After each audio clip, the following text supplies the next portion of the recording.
merci à tous et à toutes. Donc en effet, je suis Olivier Amand. Alors j'ai une autre étiquette de l'Institut Michel Serres. L'Institut Michel Serres, c'est un institut qui a été fondé par Michel Serres en 2012, donc il y a 10 ans, qui s'intéresse un peu au contrat naturel et comment le rendre opérationnel. Voilà. Si ça vous intéresse, vous pouvez aller faire un tour sur institutmichelserres.fr et vous aurez des nouvelles.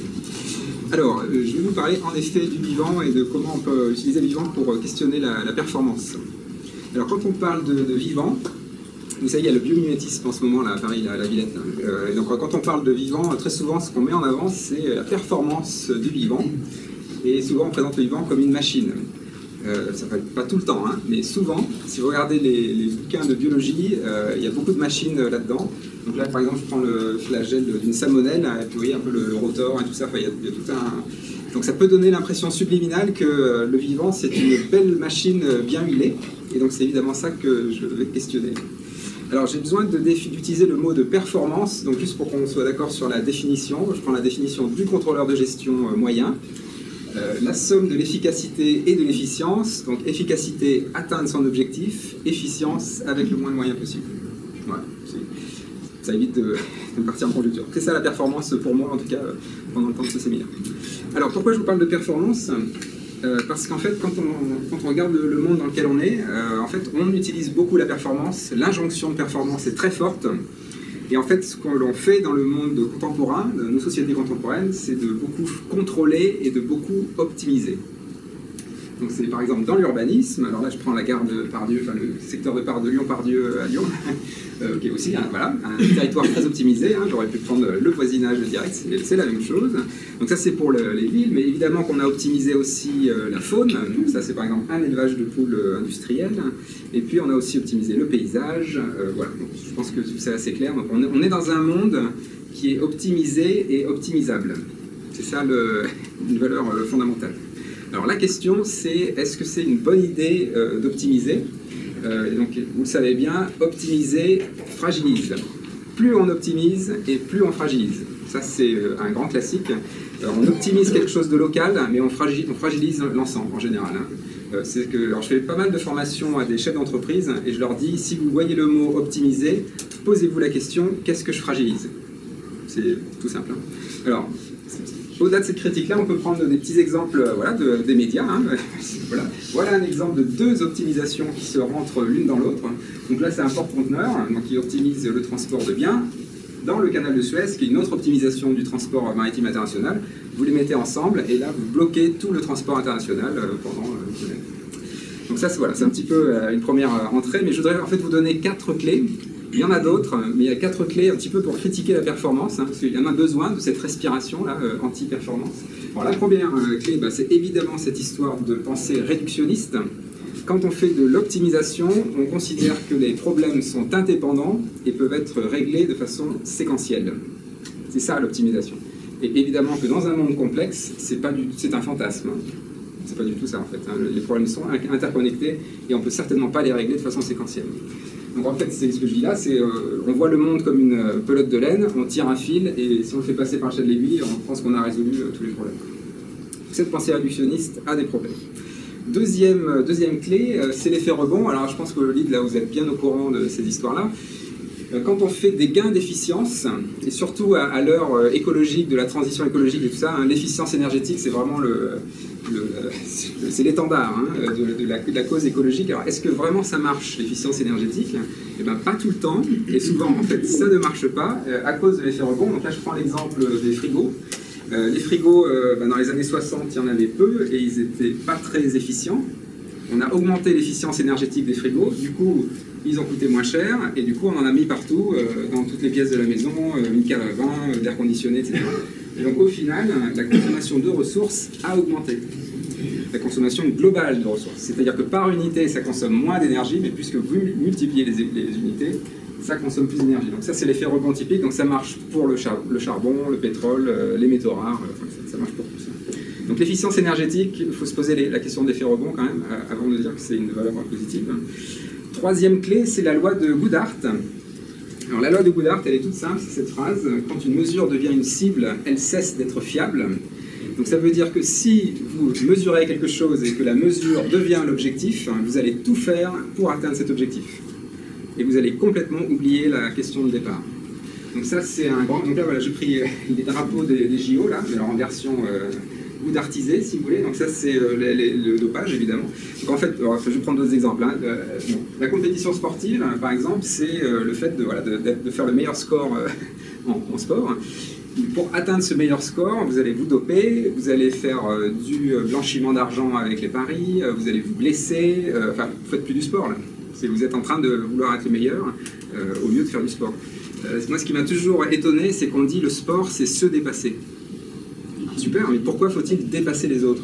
Ça, c'est un truc qui m'a toujours étonné. Donc, c'est ce que je dis souvent, hein, les JO à Paris, là, en 2024, si on veut faire les JO écologiques, ça sert à rien de mettre des panneaux solaires ou je sais pas quoi, il faut faire des JO sans compétition. Il faut faire des JO du sport amateur. Mais vraiment, hein, c'est ça qui serait vraiment écologique, quoi. Faire une école où il n'y a plus de podium, quoi. C'est que tout le monde est en haut du podium, et voilà, on se dépasse soi, mais pas les autres. Donc ça c'est pour le sport, alors juste parce que là on est dans un milieu scientifique, le classement de Shanghai quand même, un mot, classement de Shanghai, bon, je pourrais parler des facteurs d'impact, de l'index H des chercheurs, etc. Tout ça, c'est de la loi de Goodhart. Hein. C'est qu'en fait on va faire tout et n'importe quoi pour atteindre de meilleurs facteurs d'impact, publier, etc. Donc ce que ça fait, c'est qu'on publie trop rapidement, on publie trop de publications, on publie des choses qui ne sont pas très bien, enfin, c'est un petit peu shallow, quoi. Donc ça, et le classement de Shanghai, c'est un exemple typique, c'est-à-dire qu'on va mettre en avant les meilleures universités du monde sur une base d'excellence scientifique, sauf que ça a plein d'effets contre-productifs, et notamment à Paris, enfin sans vouloir enfoncer Paris, mais Paris-Saclay, voilà, c'est un exemple typique, on a mis des tas d'universités et d'écoles sur un lieu qui est un endroit où il y a les meilleures terres arabes de France. Donc en fait, pour augmenter un indice abstrait, on a perdu un territoire. Et on a perdu un territoire pour former l'élite française du futur. C'est absurde, mais alors à plusieurs... Bon, si ça vous intéresse, avec Pablo Jensen, on a proposé un nouveau classement de Shanghai, où on prend le classement de Shanghai et on le normalise par l'empreinte environnementale du pays. Alors là, c'est formidable. Évidemment, il y a plein d'autres pays qui vont dans le top 20, et en fait, sans faire Paris-Saclay, on a eu 3 universités françaises dans le top 20. Donc, c'était pas la peine de changer les universités, il fallait juste changer l'indice. Donc bref, je ferme la parenthèse. Donc voilà, loi de Goodhart, la performance, elle s'auto-justifie, si vous voulez. Ça, on pourrait le dire comme ça. Et évidemment, la quatrième clé, c'est que cette performance, il y a quelque chose et quelqu'un qui paye l'addition. Et évidemment que notre performance a un coût, et ceux qui règlent l'addition, ce sont les écosystèmes. Alors, il y a 4 sujets, c'est pas que une question de CO2 et d'énergie, mais ça aussi, je pense que vous êtes bien au courant. Donc, il y a une question de pénurie de ressources non renouvelables, et même ressources humaines. Hein. C'est qu'il y a une pénurie de savoir-faire, on est en train de perdre des savoir-faire, la technodiversité s'effondre, hein, comme la biodiversité. Donc ça, c'est une pénurie. La crise climatique, donc, et je dis bien crise climatique, hein, pas réchauffement climatique. La crise climatique, le mot-clé, c'est le mot fluctuation. Et que souvent on dit la crise climatique c'est une augmentation de température, ben non, c'est les fluctuations, hein. C'est des tempêtes, des inondations qui sont plus fréquentes, des amplitudes plus importantes. Effondrement de la biodiversité, je ne reviens pas là-dessus, et pollution globale. Donc ça c'est les 4 sujets, je ne vais pas vous faire un constat, un bilan, parce que tout le monde est bien au courant de ces choses-là, on va plutôt aller dans les solutions, mais juste un mot sur ce fameux rapport au Club de Rome, parce qu'on fête les 50 ans cette année. Ça vaut quand même le coup d'en parler. On a reçu Denis Meadows à Lyon là, en septembre, hein, qui a fait une conférence, qui a reçu le diplôme de docteur honoris causa de l'Université de Lyon, et donc a fait une conférence, et c'est assez intéressant d'en parler avec lui. Donc c'est l'auteur, hein, enfin le lead auteur, on va dire, du rapport au Club de Rome. Et donc en fait, bon, juste pour peut-être que est-ce que tout le monde est au courant, ou est-ce que j'ai besoin de dire un mot sur le rapport au Club de Rome peut-être rapidement, hein, en gros c'est un rapport qui est sorti en 72. Dans les années 60, on commençait à se méfier un petit peu de la chute des ressources non renouvelables, et on se disait, bon, qu'est-ce qui va se passer ensuite? Le Club de Rome commande au MIT à Boston un modèle, le premier modèle informatique du monde, qui dit un petit peu qu'est-ce qui se passe ensuite pour les autres paramètres, et donc ça donne la courbe en pointillé, hein. Il y a plusieurs scénarios, mais ça c'est le scénario moyen, en pointillé. Et donc on se rend compte qu'en 72, donc voilà, ça donnait cette idée-là, un basculement. Il n'y a pas trop de surprise, hein. Le fait qu'il y ait un basculement, ça on le savait. Hein. Faire une croissance infinie sur une planète finie, on savait que ça allait basculer un jour ou l'autre. La surprise, c'est la date, hein. C'est juste ça. Hein. La surprise, c'est que ça arrive dans la première moitié du XXIe siècle. Alors, en 72, évidemment, le rapport est enterré assez rapidement. Mais 30 ans plus tard, on se rend compte que la courbe pleine, là, qui marque les données empiriques, les vraies données auxquelles on a accès, suit le modèle. Ouais. Donc en fait, là en 2000, d'un seul coup, le rapport au Club de Rome, il a repris du poil de la bête, si je puis dire, parce qu'on s'est dit, ah ben, en fait, c'est quand même pas très loin de la vérité, et puis ça a été refait en 2010, et encore récemment, ça suit la courbe. Hein. Et c'est juste, ce qui est pas très satisfaisant, c'est qu'on suit la courbe moyenne. Hein. Malgré tous nos efforts de développement durable, etc., on ne suit que la courbe moyenne. Hein. C'est rien d'extraordinaire. Donc, voilà. Donc, ce que dit Denis Ménoz, hein, je peux vous le dire, il dit, bah, on est là, en fait, on est au sommet de la courbe et on est en train de préparer la redescente. Quoi.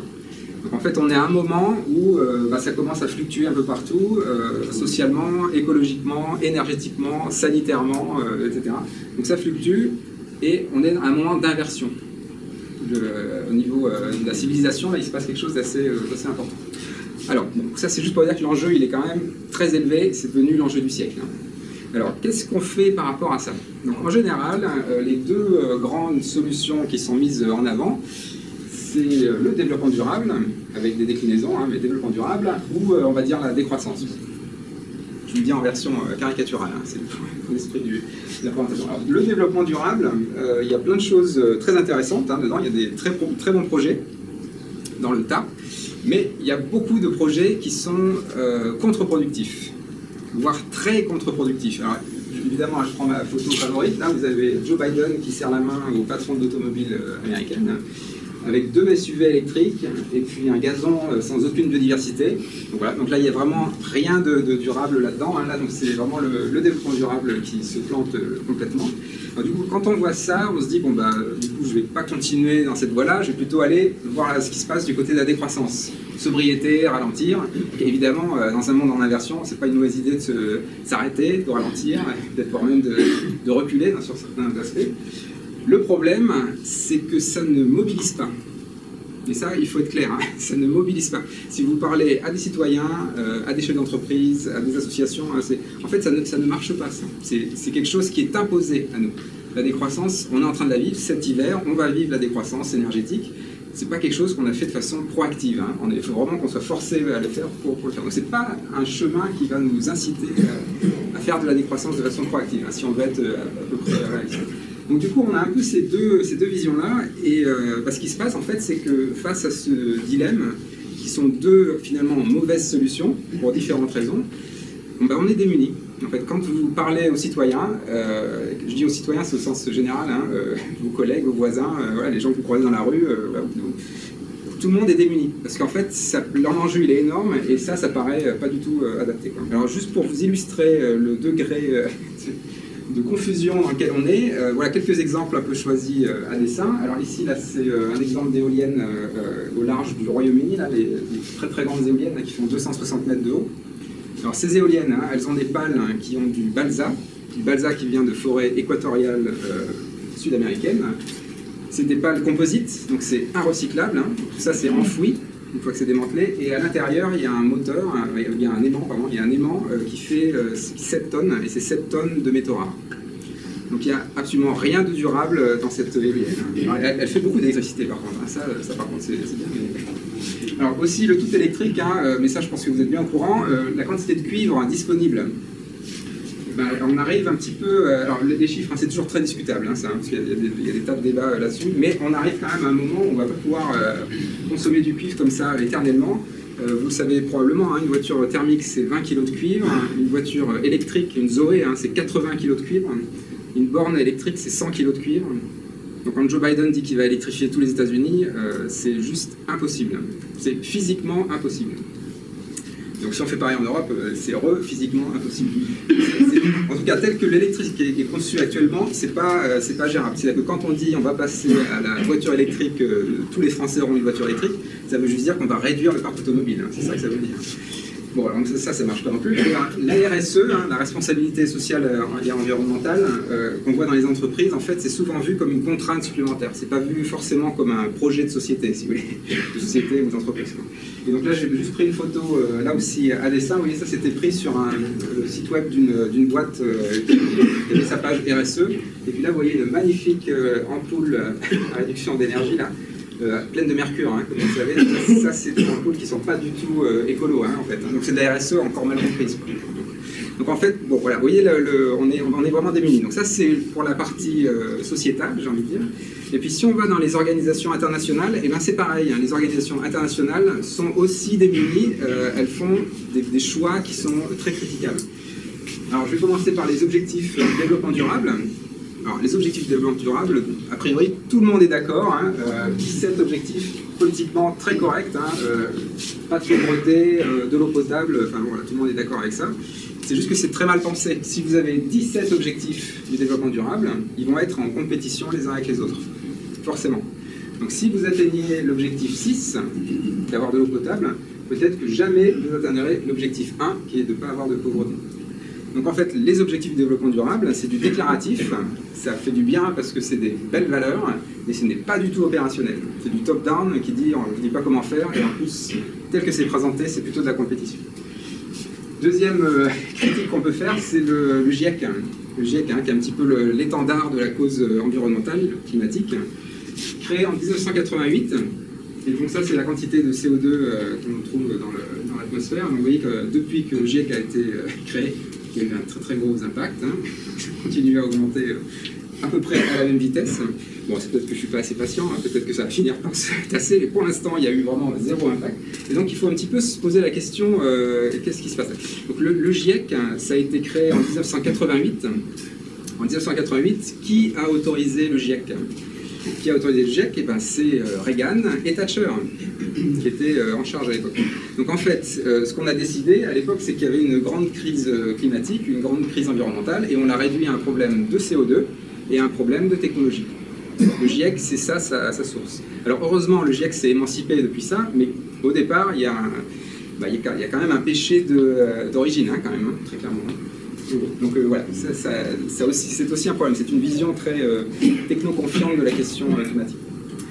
Donc, quand on arrive là, évidemment, on se pose une question, quoi. On se dit, bon, le développement durable, ça marche pas, la décroissance, ça marche pas, tout le monde est démuni, même les instances internationales n'y arrivent pas. Alors, qu'est-ce qu'on fait dans ces cas-là? Eh bien, on fait appel à Eisenhower, qui nous dit, si un problème ne peut être résolu, agrandissez-le. Donc ça, c'est un appel à l'approche systémique, hein, si on veut. Donc, alors je vais essayer de faire ce travail-là. Donc, si vous voulez, alors, si on prend un peu de recul et qu'on regarde un petit peu le monde dans lequel on est, bien pour moi, on est dans un monde en fièvre qui prend de l'aspirine. Je le dis de façon caricaturale, mais c'est un peu ça. C'est-à-dire qu'on est dans un monde qui fluctue, qui commence à fluctuer, les fluctuations commencent à être de plus en plus fortes, et plus il y a de fluctuations, et plus on prend de l'aspirine. Donc pour l'agriculture, on met des pesticides, des engrais, de l'irrigation, et donc ça, on annule les fluctuations locales, mais évidemment on crée des tas d'externalités négatives. S'il n'y a plus de cuivre, eh ben, c'est pas grave, on ira chercher du cuivre au fond des océans, et donc on va créer d'autres externalités négatives en résolvant notre problème de court terme. La planche à billets, c'est pareil, hein, c'est pareil pour calmer le plancher social, si vous voulez, un petit peu pour que tout le monde ait à peu près accès à des ressources, mais par contre ça crée des dettes pour la suite et des problèmes systémiques pour plus tard. Donc si vous voulez, en fait, l'input c'est de domestiquer les fluctuations, c'est ça qu'on fait actuellement, donc ça c'est l'aspirine, et on espère avoir de la stabilité. Le problème c'est qu'on génère de la stabilité locale et on amplifie les instabilités globales. Donc c'est le monde dans lequel on est. Si vous voulez, on fait une politique du bien-être à court terme. Alors, si on veut être un petit peu plus réaliste, eh ben, il faut juste atterrir, hein, comme le dirait Bruno Latour. C'est un petit hommage décalé, mais donc, en fait, si on doit atterrir, c'est-à-dire si on arrête cette boucle d'amplification là, hein, en fait, si on atterrit, c'est quoi qu'est-ce qui se passe, quoi? C'est vivre avec les instabilités. Les instabilités sont là, les fluctuations sont là. Il ne faut pas les domestiquer, il faut vivre avec. Enfin, je pourrais le dire juste comme ça, en fait. Il faut vivre avec les fluctuations. Il faut arrêter de vouloir les domestiquer, de les annuler, parce qu'en fait, plus on les domestique et plus on les amplifie indirectement. Il va falloir apprendre à vivre avec les fluctuations. Et c'est d'autant plus, enfin, à mon avis, c'est d'autant plus pertinent que les fluctuations ne vont faire qu'augmenter, puisqu'on a déjà un passif, on a déjà pas mal abîmé la planète. Donc il va falloir construire sur les fluctuations. En tout cas, c'est la proposition que je vous fais. Et du coup, alors c'est là que c'est intéressant d'être biologiste, parce que c'est ce que font les êtres vivants. Les êtres vivants se construisent sur les fluctuations. Et comme l'a dit Catherine, ils ne se construisent pas du tout sur la performance. Alors, je vais essayer de vous le montrer de façon assez simple. Donc là, je vous résume. Les diagrammes sont très caricaturaux, hein, mais c'est juste pour faire passer le message. Évidemment, c'est toujours plus compliqué que ces petits diagrammes. Donc là, vous avez un petit peu la vision, encore une fois, simpliste de ce que c'est que la voie moderne, la voie de la modernité, de l'humanité contemporaine. Quand on a des problèmes et qu'on veut arriver à une solution, en général, on tape dans une ressource. Donc si on veut aller vite, voilà, on prend l'avion, on brûle du kérosène et on arrive, quoi. Si je veux télécharger mon film plus rapidement et n'importe où, je tape dans les métaux rares, je fais de la 5G et j'ai mon film. Voilà. C'est un petit peu le mode humain, quoi. Alors en fait, c'est partagé, ça, en fait, sur Terre, hein, il y a deux types d'organismes qui font ça. Il y a les humains et les parasites. C'est grosso modo. Alors heureusement, il n'y a pas que ça sur Terre, il y a tous les autres. Les autres, ils font plutôt ça. Donc ils ont le même problème, enfin un autre problème, mais un problème, quoi. Et ils veulent arriver à une solution, ou ils arrivent à une solution, ce n'est pas qu'ils veulent arriver à une solution, ils arrivent à une solution. Comment ils arrivent à cette solution? En fait, en laissant le problème macérer assez longtemps pour pouvoir agréger des partenaires. Si vous avez des partenaires hétérogènes, chaque partenaire est lié à un problème et une solution, ben vous allez trouver par la chaîne des interactions une solution. Les ressources sont toujours là, mais les ressources sont en flux. Là, vous tapez dans un stock de ressources, et là, vous maintenez un flux de ressources. C'est très différent, hein, comme modèle. Ça, c'est la symbiose. Vous savez que la plupart des êtres vivants sont en symbiose. Donc ça, c'est voilà, un autre modèle. C'est une autre façon de faire. Et donc, en fait, c'est ce que je dis quand je fais des formations aux chefs d'entreprise, c'est une façon de créer de la valeur à stock de ressources constant. C'est ça la clé, c'est à stock de ressources constant. Là, on déstocke. Hein. Et là, c'est un stock de ressources constant. Et quand on est à stock de ressources constant, on a beaucoup plus de chances d'avoir moins d'impact sur l'environnement, évidemment, parce qu'on régénère. Alors bon, ça ne dit pas forcément comment il faut faire, mais au moins ça donne déjà, ça permet d'écarter certaines solutions. Alors on va rentrer dans le vif du sujet, et bon, je vais faire mon biologiste caricatural, encore une fois, avec 3 principes du vivant. Les 3 principes du vivant. Donc, comment ça marche, cette histoire d'interaction et stock de ressources constantes. Donc, alors, la première chose, c'est la circularité. Ça, je pense que c'est clair pour tout le monde. Hein. Le fait que les êtres vivants sont inclus dans les cycles de la Terre. Donc là, par exemple, je vous mets un arbre dans un climat tempéré, ça évapore 500 litres d'eau chaque jour. Hein. C'est inclus dans les cycles de l'eau, complètement. C'est les plantes qui amènent l'eau sur les continents. Alors ça, c'est très bien pour la circularité. Donc évidemment, pour nous, dans les systèmes sociaux, ça fait penser à l'économie circulaire, hein, qui est à peu près la même idée, quoi, où on rentre un petit peu nos activités dans les cycles de la Terre. Il y a juste un point de vigilance, c'est que là, vous avez vu, j'ai mis le vivant et circulaire sur le temps long. C'est qu'on peut faire de l'économie circulaire avec des effets rebonds, et vous avez votre économie circulaire qui s'épuise, quoi. Du coup, vous avez juste retardé l'épuisement, mais vous avez quand même généré l'épuisement. Donc il faut inventer de l'économie circulaire sans effet rebond. Ou alors avec des effets rebonds qui nourrissent la circularité. Donc voilà, c'est quand même un peu autre chose, quoi. Voilà, il y a ce point de vigilance quand même. Mais on y est quand même, on est plus très loin, hein, de ça quand même. Enfin, la circularité, là, c'est quand même bien ancré maintenant. Deuxième point, c'est le fait qu'au cours de l'évolution, les êtres vivants sont sélectionnés sur leur capacité à jouer collectif. Si vous voulez, ce qui est sélectionné au cours de l'évolution, c'est la résilience du groupe, et c'est pas le confort individuel. Donc ça, je pense que c'est assez clair. Vous pouvez penser aux cellules de votre corps. Hein. Vos cellules de votre corps, elles n'essayent pas d'être au maximum de confort. Elles n'essayent pas d'être les plus performantes. Elles font juste ce qu'il faut de façon satisfaisante. Hein, et vos organes, vos tissus fonctionnent correctement. Mais ni plus ni moins. Pas d'une histoire d'être au maximum de confort. Alors, il y a quelque chose d'intéressant là-dessus, c'est qu'il y a un lien à la quantité de ressources disponibles dans le milieu pour ce jeu collectif, quoi. Donc là, c'est une expérience qu'on peut faire en montagne. Donc vous êtes au bas de la montagne. Donc ça, c'est très inspiré de Pablo Servigne, notamment. Donc si vous êtes au bas de la montagne, les sols sont riches, les conditions sont plutôt favorables, et vous déracinez un arbre. Donc si vous déracinez un arbre, les arbres autour, entre guillemets, vont en profiter, ils vont croître plus, ils vont augmenter leur biomasse et ils vont boucher la clairière. Ça, je pense que tout le monde a dû voir ça à un moment dans sa vie. Donc ça veut dire que quand il y a abondance de ressources, il y a compétition. Les arbres étaient en compétition les uns avec les autres. Maintenant, on fait la même manip en haut de la montagne. Donc là, les sols sont pauvres, il y a du blizzard, il y a des UV, il y a du vent, il fait froid, ça gèle, bref. Vous faites la même manip, vous déracinez un arbre, et qu'est-ce qui se passe? Les arbres autour baissent en biomasse. C'est-à-dire qu'en fait, les arbres autour, là, ils ont perdu un partenaire. Vous savez que les arbres interagissent entre eux, hein, comme tous les organismes vivants, mais notamment pour les arbres, c'est très bien décrit par leurs racines avec les mycorhizes, les champignons. Il y a beaucoup d'échanges de matière, de signaux, de métabolites. Donc si c'est des conditions difficiles et que vous enlevez un arbre, vous enlevez un fournisseur de nutriments, de signaux et une ligne de communication, voire plusieurs lignes de communication. Donc évidemment, les autres ils souffrent. Donc ce que ça veut dire, c'est que quand il y a pénurie de ressources, il y a coopération.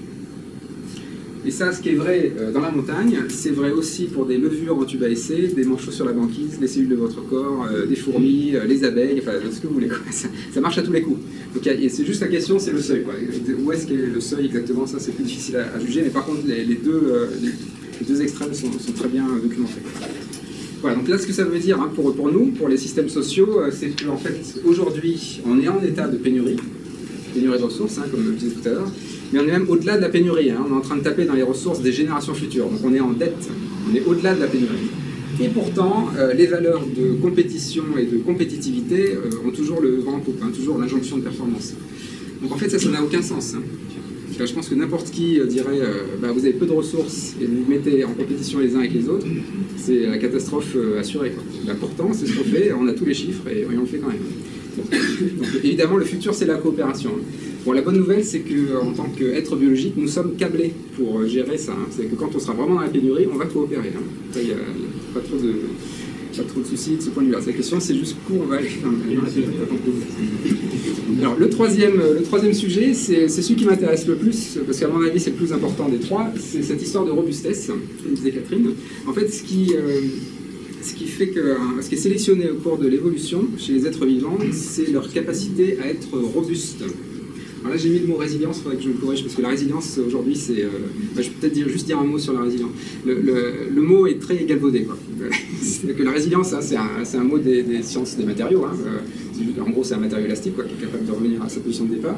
En psychologie, c'est devenu ce que j'appellerais la double peine. C'est-à-dire que non seulement vous tombez, mais en plus, on vous demande de vous relever. Donc, bon, là, quand même, il ne faut pas exagérer non plus.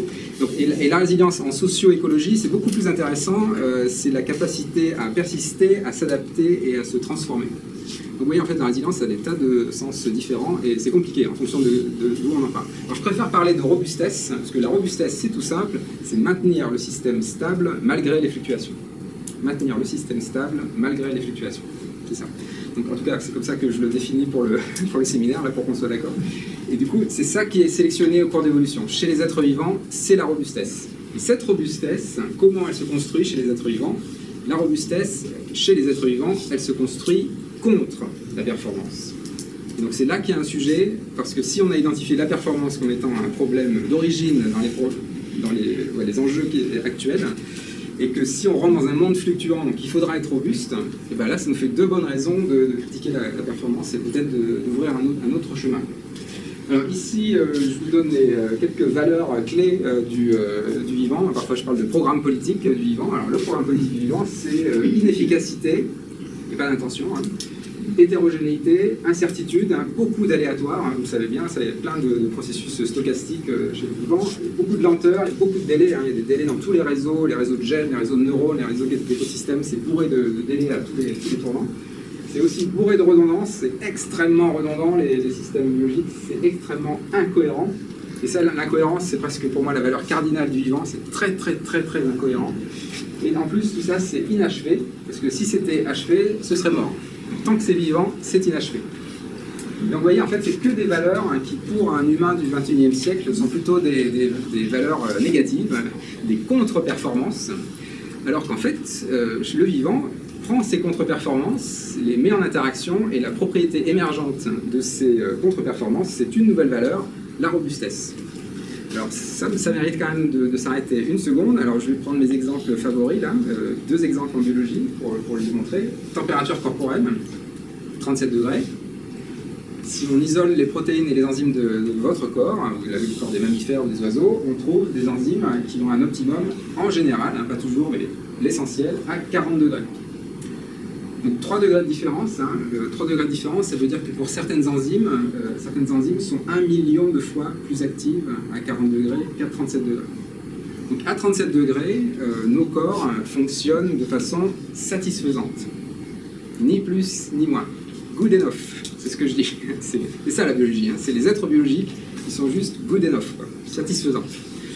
Par contre, à 40 degrés, là, votre corps, il est au top de la performance. Alors c'est juste que c'est pas très intuitif, parce qu'en là on est un peu claqué, tête dans le coton, etc. Mais en fait, ce qui se passe, c'est que votre système immunitaire, notamment, il est boosté à ce moment-là. En fait, c'est surtout pour le système immunitaire que vous avez un avantage. C'est en fait, le pathogène rentre à 37 degrés, l'immunité n'est pas terrible, vous faites une inflammation, fièvre, vous augmentez la température, et là, vous avez un système immunitaire qui enfin révèle ses capacités, son super pouvoir, si vous voulez, et qui élimine le pathogène.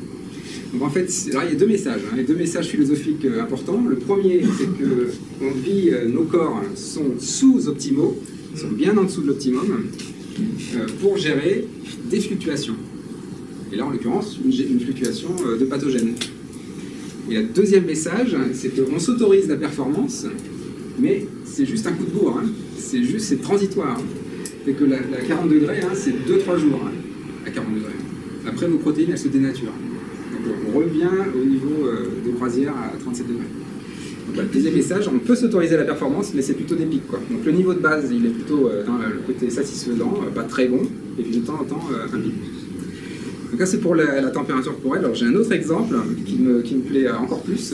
J'en ai déjà parlé avec Christophe sur la photosynthèse. Donc la photosynthèse, bon, c'est le processus métabolique le plus important sur Terre. Hein. C'est ce qui permet de transformer du CO2 en fibre de carbone, fibre d'oxygène au passage. Cette photosynthèse, elle existe depuis 3,8 milliards d'années. Les premières traces isotopiques, hein, c'est 3,8 milliards d'années. Et donc voilà, il y a eu le temps de 3,8 milliards d'années. On aurait pu penser que la photosynthèse s'est optimisée au cours de tout ce temps. Et en fait, on trouve que le rendement de la photosynthèse, il est de moins de 1%. Moins de 1%. Donc c'est un rendement très très faible. Très très faible. Quand on mesure au champ, c'est 0,3 à 0,8%. C'est vraiment minable, hein, j'ai envie de dire. C'est un rendement très faible. Alors, vous voyez là, des panneaux solaires, ce n'est pas tout à fait la même chose que la photosynthèse. Hein. Mais des panneaux solaires, en 50 ans, on est arrivé à des rendements de 15%. On peut aller jusqu'à 30% théoriquement. Donc en fait, voilà, on a fait bien mieux en 50 ans. Donc la question, c'est pourquoi les plantes ont un rendement si faible, quoi, avec tout le temps qu'elles ont eu pour optimiser. Alors la première chose que vous devez voir là, c'est que les panneaux solaires, ils sont noirs, et les plantes, elles sont vertes. Donc ça veut dire que les plantes ont tout faux. Si elles veulent absorber la lumière, enfin, pour absorber toute la lumière du soleil, elles devraient être noires, évidemment, hein, pour absorber tous les longueurs d'onde de l'arc-en-ciel. Donc elles sont vertes, donc ça veut dire qu'elles absorbent le rouge et le bleu, et tout ce qui est au milieu de l'arc-en-ciel, elles le renvoient comme un miroir. Et si vous regardez le spectre de l'intensité lumineuse, hein, c'est en fait le vert, c'est là où il y a le pic d'intensité. Hein, c'est un peu une courbe comme ça. Donc en fait, elle reflète une grosse partie de l'énergie solaire avant même qu'elle arrive sur la Terre. Je n'ai pas dit le rendement, hein, c'est la différence entre l'énergie solaire qui arrive et l'énergie métabolique en sortant. C'était juste pour préciser. Donc du coup là, on se dit que les plantes vraiment ont entre guillemets rien compris parce qu'elles absorbent pas toute l'énergie solaire alors que c'est disponible. Donc pourquoi elles le font pas? Alors la question c'est du coup pourquoi les plantes sont-elles vertes? Et cette question-là, ça fait longtemps que les biologistes se la posent. Il y a eu plein d'hypothèses. Et il y a 2 ans, en fait, il y a un article de physique quantique qui allait un cran plus loin et qui donne une explication satisfaisante à cette question. Donc c'était publié dans Science, vous pouvez regarder, c'est Harp et al. 2020. Et ce que montre cet article, de façon très convaincante, hein, à la fois par de la modélisation informatique et des expériences, c'est qu'en fait, si vous voulez que votre photosynthèse soit au maximum de performance, il faut que le flux de photons soit stable. Il faut que les photons y tournent de façon régulière. Sauf qu'en fait, la lumière, ça fluctue, évidemment, quoi, entre le matin, le soir, la température, donc la qualité et la quantité de lumière fluctuent tout le temps. Et surtout, les cellules qui font la photosynthèse, elles-mêmes, elles fluctuent. Elles se régénèrent, les protéines se polymérisent, se dépolymérisent, donc ça fluctue de tous les côtés. Comment on fait pour faire de la photosynthèse quand tout fluctue? Eh bien, il y a une solution et une seule, qui est d'absorber dans le rouge et d'absorber dans le bleu. Et il faut que les 2 pics d'absorption soient éloignés l'un de l'autre pour autoriser des fluctuations. Alors je ne pourrais pas aller tellement plus loin dans l'explication en physique quantique, là je vais atteindre mes limites. En tout cas, l'article est assez pointu. Donc ce que ça veut dire, ça, je reviens à mon message philosophique inspiré du vivant, c'est que l'histoire de la photosynthèse qui a un rendement si faible, c'est que la photosynthèse, elle est sélectionnée pour gérer les fluctuations et que les fluctuations. Il n'est jamais question de performance. Donc ça, à mon avis, c'est un message important, surtout quand on rentre dans un monde fluctuant, notamment. Alors, je ne vais pas vous faire tous les exemples de la biologie, mais en fait, on peut trouver des tas d'exemples en biologie.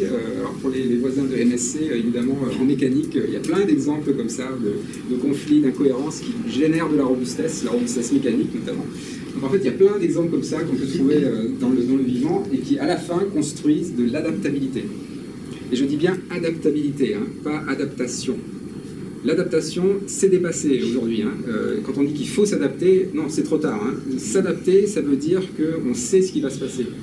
Or, on rentre dans un monde qui est imprévisible, voire même impensable. Donc, s'adapter, ça ne sert à rien. S'adapter, ça veut dire que c'est prétentieux, c'est arrogant. Ça veut dire qu'on sait ce qui va se passer. On ne sait pas ce qui va se passer. Ça va fluctuer et ça va beaucoup bouger. Donc, il faut être adaptable.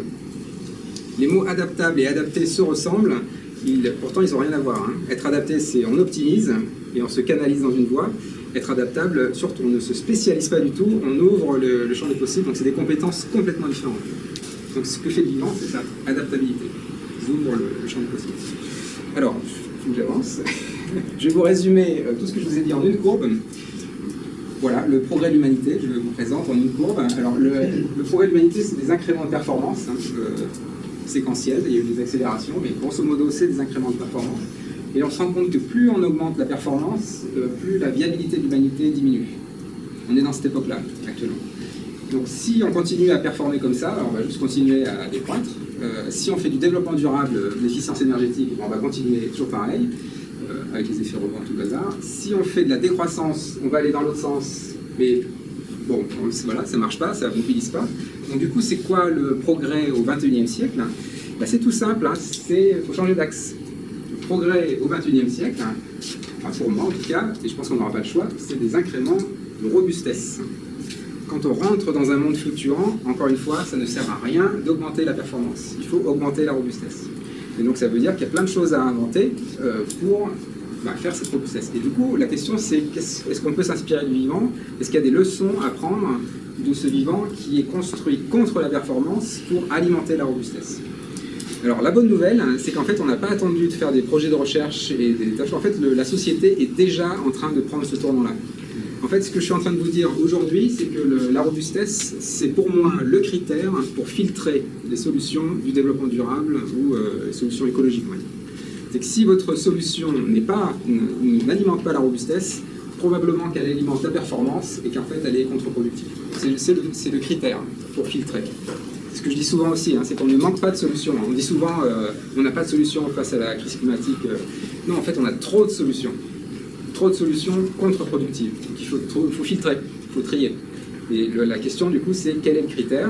Et donc le critère pour moi c'est la robustesse. Quand on rentre dans un monde fluctuant, c'est la robustesse, forcément. Alors, je vous avais promis un changement de société en cours hein, qui était déjà acté par les citoyens. Alors je vais prendre deux, trois exemples rapidement. Alors l'agriculture, je suis dénoré, donc il faut quand même que je dise un mot de l'agriculture. Alors l'agriculture, voilà, ça c'est l'agriculture de post-seconde guerre mondiale, hyper performante, hein, on met la meilleure espèce, la meilleure variété au champ, on annule les fluctuations avec engrais, pesticides, irrigation, et du coup on a les meilleurs rendements. Ça c'est le monde de la performance. Performance hyper contre-productive parce qu'on désertifie les sols, on asservit les paysans, on fait du suicide agricole, enfin bon, je vous passe les détails, c'est vraiment toxique. Hein. On pouvait le faire une fois, on ne pourra pas le faire deux fois. Je peux le dire comme ça aussi. Alors du coup, c'est quoi la solution robuste? Donc c'est évidemment l'agroécologie, quelque chose de beaucoup plus systémique, moins performant mais plus robuste, parce qu'on maintient les sols vivants, on maintient les paysans, etc. Alors juste avant de faire des choses hyper élaborées comme la permaculture ou l'agroforesterie, on peut faire des choses toutes simples. Vous avez le même champ, vous avez le même paysan. Le même paysan, au lieu de mettre la meilleure variété génétique, il va faire un mélange variétal. Il va mettre 3 variétés de la même espèce, 3 variétés de blé, en mélange, et il sème ça au champ. Qu'est-ce qui se passe? Ce champ-là, en fait, d'un seul coup, il y a des pieds de blé qui sont différents, génétiquement parlant, et du coup, ils vont pouvoir coopérer les uns avec les autres, ils vont pouvoir communiquer les uns avec les autres. Et ce qui se passe dans ce champ-là, en fait, ce champ-là, il est plus résistant à la sécheresse et il est plus résistant aux pathogènes. Donc ça, c'est un paysan qui va utiliser moins d'eau et moins de pesticides. Alors ça c'est démontré, hein. Maintenant c'est vraiment un fait établi, c'est un fait scientifique en unité expérimentale contrôlée, donc on sait que ça marche.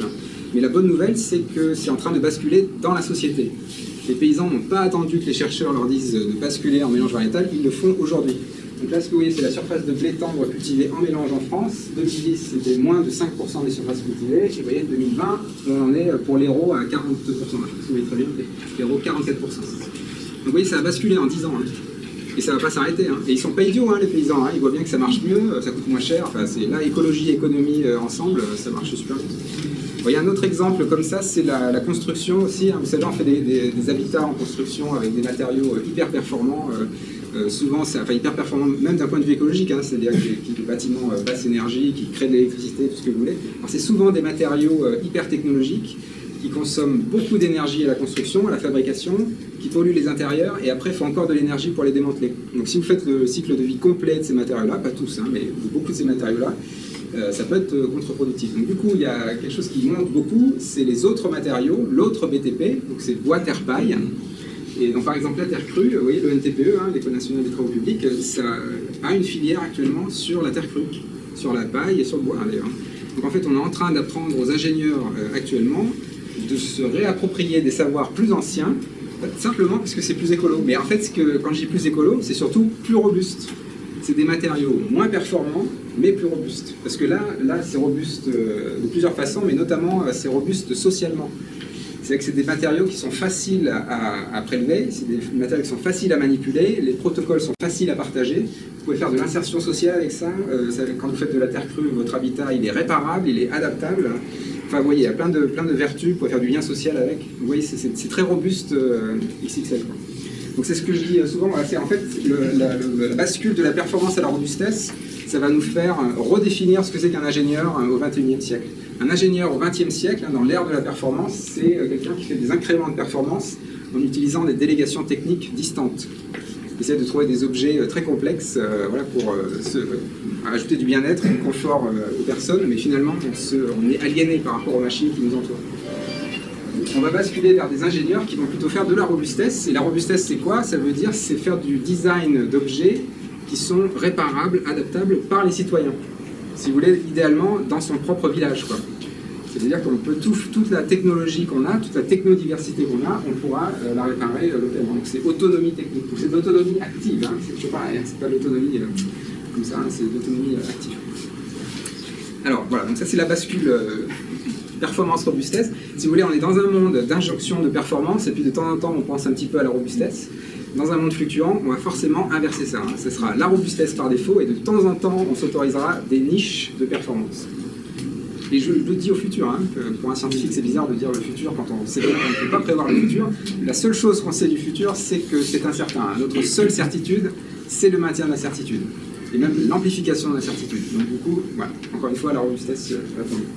Alors je vais peut-être juste, parce que je vois qu'il est 52 déjà, on va juste prendre deux exemples rapides. Ouais.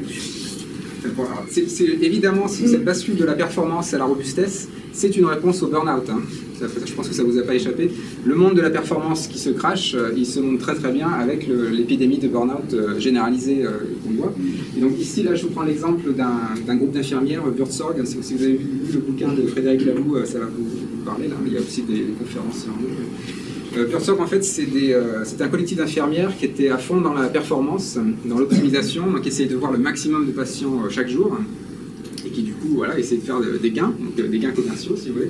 Bon, ce qui se passait, c'est que les patients étaient mal soignés, les infirmières perdaient le sens du métier, et ça coûtait très cher à l'État. Donc ça, c'est la performance contre-productive, voilà, qu'on connaît bien. Donc du coup, ce qu'ils ont décidé à Buurtzorg, donc ça c'est aux Pays-Bas, c'est de faire un peu de révolution intérieure, enfin une association en fait où il n'y a plus d'objectifs commerciaux. Donc ça veut dire qu'une infirmière qui est à Buurtzorg, si elle doit passer la journée avec un seul patient, elle passera la journée avec un seul patient. Donc vous voyez, c'est pas du tout performant. Mais par contre, qu'est-ce qui se passe si vous passez la journée avec un seul patient? Vous voyez avec quoi et avec qui votre patient peut interagir. Hein. Les objets de la maison, les voisins, les gens de passage. Et en fait, ce qui se passe, c'est que vous rendez le patient plus autonome. Et en faisant ça, en fait, vous avez moins besoin de le voir ensuite. Alors, ce qui se passe, c'est que le patient, il est mieux soigné. Les infirmières, elles ont retrouvé le sens du métier. Et au niveau de l'État, l'État s'y retrouve. Ça coûte moins cher que l'ancien système. Donc aujourd'hui, Buurtzorg, ils sont 10 000. Donc en plus, ça peut facilement augmenter en taille. Et ça, c'est très bien pensé parce qu'en fait, ils ont une organisation modulaire. Donc là aussi, c'est assez inspiré. Donc c'est des groupes de 12 infirmières qui sont en réseau, mais chaque groupe de 12 infirmières est autonome. Donc en fait, ça, on peut augmenter la taille. C'est un peu comme nous, les cellules de notre corps, si vous voulez. C'est des petites unités autonomes qui sont en interaction les unes avec les autres, mais chaque unité est autonome. Ça a démarré avec nous, ça ça a démarré il y a quelques temps, hein, quand même. Il y a une bonne dizaine d'années, quinzaine d'années, je pense. C'était début des années 2000, je crois. Donc ça, c'est Birdsong. Et en fait, il y a des déclinaisons ailleurs. Hein. Enfin bon, ouais, je ne vais pas vous faire, mais il y a d'autres déclinaisons. Alors, juste pour finir sur l'éducation, parce que c'est la même chose, cette bascule de la performance à la robustesse, elle s'applique aussi à tous les secteurs. Donc je prends juste l'exemple de l'éducation, parce que là aussi, c'est presque trop beau pour être vrai. Donc ça, c'est l'éducation nationale, on va dire, historique, hein, avec un programme un peu pyramidal. Tout le monde apprend la même chose à la Jules Ferry. Hein, voilà, bon, ben, ça, cette école-là, elle a eu des succès, mais elle a beaucoup de problèmes. C'est une école de la compétition et de la performance. Hein. Vous savez bien, il y a des bons points à l'école, les notes, ça c'est de la performance, hein, vote ou d'art à tous les étages. Et la compétition, bon voilà, les concours pour entrer dans les écoles, etc. Compétition, donc du coup, qu'est-ce que ça génère? Évidemment, ça génère des burn-out des professeurs, des burn-out des élèves. Les élèves viennent là pour avoir les meilleures notes et pas forcément pour apprendre quelque chose. Donc du coup, à quoi on pourrait penser l'école robuste? C'est quoi l'école robuste? Là, c'est des écoles où ce sont les élèves qui font la classe. Donc, en grosso modo, c'est les écoles freinées, quoi, hein, les écoles mutuelles. On en faisait déjà au XVIIIe siècle en France. Hein, c'est ça qui est incroyable, c'est qu'on est vraiment lent à la détente. Hein, mais... Alors, ce qui se passe là, c'est que vous avez des enfants qui cherchent eux-mêmes les savoirs. C'est que vous avez un prof qui pose des questions et c'est tout. Le prof n'apporte pas les réponses. Les élèves vont chercher les savoirs eux-mêmes. Vous savez que si vous allez chercher l'information vous-même, c'est pour la vie. Ça vous le saurez pour la vie. Donc c'est robustesse des savoirs, si vous voulez, par de la pédagogie active. Chaque jour, les élèves dans ces écoles-là, ils ont un moment de reconnaissance, parce qu'ils sont profs, ils apprennent ce qu'ils ont appris aux autres, c'est ça, hein, c'est là que ça devient systémique. Et évidemment, le troisième aspect, c'est que ces écoles-là, ça ne marche que si les élèves coopèrent, s'échangent les savoirs. Donc c'est une école de la coopération. Donc évidemment, c'est que des valeurs positives. Et ça, en fait, si on voulait vraiment faire la transition écologique, bah, c'est ça qu'il faut faire, bien avant tout le reste, quoi. Bien avant le CO2, l'énergie, c'est ça. Il faut éduquer, c'est le plus urgent, c'est éduquer la prochaine génération au travail en équipe, à la coopération, et là on gère les fluctuations, c'est beaucoup plus robuste. Alors, je vais finir avec des bascules. La bascule temps-matière. Le monde d'avant, hein, le monde de la performance, hein, on utilisait de la matière pour gagner du temps, brûler du pétrole pour prendre des avions, des voitures, hein, ce que vous voulez. Et on est en train de basculer vers utiliser le temps pour préserver la matière. Donc ça, c'est la bioéconomie notamment. C'est-à-dire qu'en fait, on va utiliser, quand on dit souvent il faut décarboner l'économie. Bon, c'est complètement fou ça, hein, de dire décarboner l'économie. Évidemment qu'il ne faut surtout pas décarboner l'économie. Il faut la recarboner avec du carbone photosynthétique. 82% de la biomasse sur Terre, c'est des plantes. C'est notre seule ressource renouvelable. Tout le reste, hein, c'est du déstockage.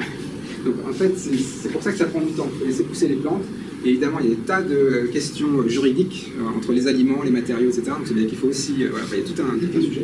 Donc ça prend plus de temps, l'économie, mais par contre on préserve la matière parce que ça devient cyclique, quoi. C'est entièrement régénéré. La deuxième bascule, c'est sur l'alimentation ou l'agriculture. C'est qu'avant, on exploitait les écosystèmes pour augmenter la production. Donc ça, c'est la révolution verte. Et en fait, on est en train de basculer vers une autre question qui est de se poser la question comment la production peut nourrir l'écosystème. Ça, c'est l'agroécologie. Ça veut dire qu'un paysan qui a une parcelle, sur cette parcelle, il ne va pas juste faire des aliments, il va préserver un sol sain, l'eau, l'état de l'eau sur son sol, des insectes auxiliaires, peut-être qu'il y aura aussi des arbres, d'autres services, même aux familles, etc. Enfin, on peut imaginer des tas de choses. C'est l'écosystème au sens très large. Et ça redonne du sens au métier de paysan. Et au passage, si on veut vraiment régler le problème climatique, l'agriculture, c'est le premier levier. C'est le premier levier systémique. Et en plus, on sait quoi faire. Donc, il n'y a pas trop de questions. Et la troisième chose, c'est sur cette fameuse décroissance ou post-croissance. En fait, ça vaut le coup de la questionner quand même. C'est-à-dire qu'en fait, voilà, là, on sort d'une période, la période de la performance, encore une fois, où on associe croissance économique à abondance matérielle. Alors en fait, c'est complètement faux, ça. La croissance économique, elle génère la pénurie, puisqu'on déstocke les ressources. Donc la croissance économique, c'est de la pénurie. Et la croissance économique, elle est même alimentée par la pénurie. C'est-à-dire que quand c'est rare, c'est cher. Donc en fait, la croissance économique est associée à la pénurie. Donc quand Emmanuel Macron dit c'est la fin de l'abondance, c'est la fin de l'abondance matérielle, mais c'est le début de l'abondance des interactions. C'est ça la bonne nouvelle. Et c'est un petit peu le message que je veux envoyer aux jeunes quand je fais mes conférences, c'est qu'en fait, le monde dans lequel on va rentrer est beaucoup plus intéressant que le monde que l'on va quitter. Le monde des interactions, le monde de la robustesse, de la coopération, c'est un monde beaucoup plus intéressant. Et c'est un monde, en gros, on est en train de quitter le monde de l'extraction et de la pauvreté des interactions pour le monde de la richesse des interactions. C'est quand même nettement plus engageant. Et ce que je peux dire aussi aux jeunes, parce que souvent j'en vois pas mal qui sont éco-anxieux, enfin comme tout le monde, c'est que cette génération-là, la génération qui a 20 ans actuellement, aura la légitimité et le pouvoir. C'est jamais arrivé dans le monde, d'avoir une génération planétaire qui aura cette légitimité et le pouvoir. Et c'est forcé, c'est forcément ça qui va se passer. Bon, il y aura des turbulences, mais il y aura ça aussi. Donc voilà, on va basculer vers une société de la sobriété, mais c'est de la sobriété, vous voyez, où on va se placer dans les conditions où la performance n'est pas un problème. Quand on est robuste, on ne pense plus à la performance. Je peux le dire comme ça aussi. Voilà, je vais m'arrêter là, j'étais un petit peu long, parce que je vois qu'il est 4 heures. Donc, il y a un bouquin, si vous voulez creuser cette affaire-là, qui est sorti il y a quelques mois. Mais sinon, il y a des cours publics aussi sur YouTube, je vais faire un tour. Et voilà, je suis aussi sur l'Institut Michel Serres. Et je vais m'arrêter là. Merci.